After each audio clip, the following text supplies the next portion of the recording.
Hey everyone, today I've got a chilling story that'll make you question everything you know about disappearing without a trace. It's been 19 years since Brian Shaffer, a medical student with a promising future, walked into a bar and vanished. Let's rewind to that fateful night and dig into the theories that keep true crime fans like us scratching our heads. Brian Shaffer was a 27-year-old medical student at Ohio State University. Friends and family described him as funny, charismatic, and outgoing.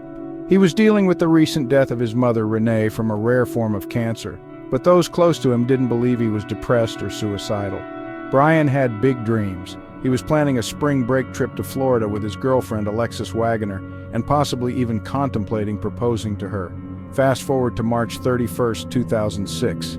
Brian had just finished a grueling week of medical exams and decided to unwind by going bar hopping with his friend Clint Florence.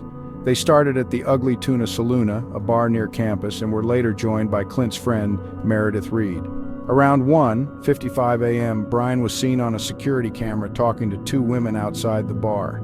He re-entered the Ugly Tuna Saloon, and that's the last time anyone saw him. The bar closed at 2 a.m., and neither Clint nor Meredith could find Brian. They called his phone but got no response. Assuming he had gone home, they left. The next day, Alexis became worried when she couldn't reach him.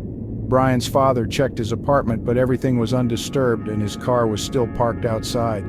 Brian was officially reported missing on April 3rd, after he missed his flight to Florida with Alexis. The search for Brian was extensive. Police, family, and friends scoured the area around the Ugly Tuna Saloon. They put up missing person posters and checked hospitals, shelters, and even a nearby construction site. Despite security footage at all known exits of the bar, there was no sign of Brian leaving. This baffled investigators and left them with more questions than answers. One theory that emerged was the possibility of Brian falling victim to the so-called smiley face killer. This theory suggests a serial killer targets college-aged men, but no evidence substantiated this in Brian's case. There was also a strange incident where Brian's phone briefly rang months after his disappearance, pinging a tower in Hilliard, Ohio. However, this was deemed a probable glitch. Brian's father, Randy, tragically died in 2008.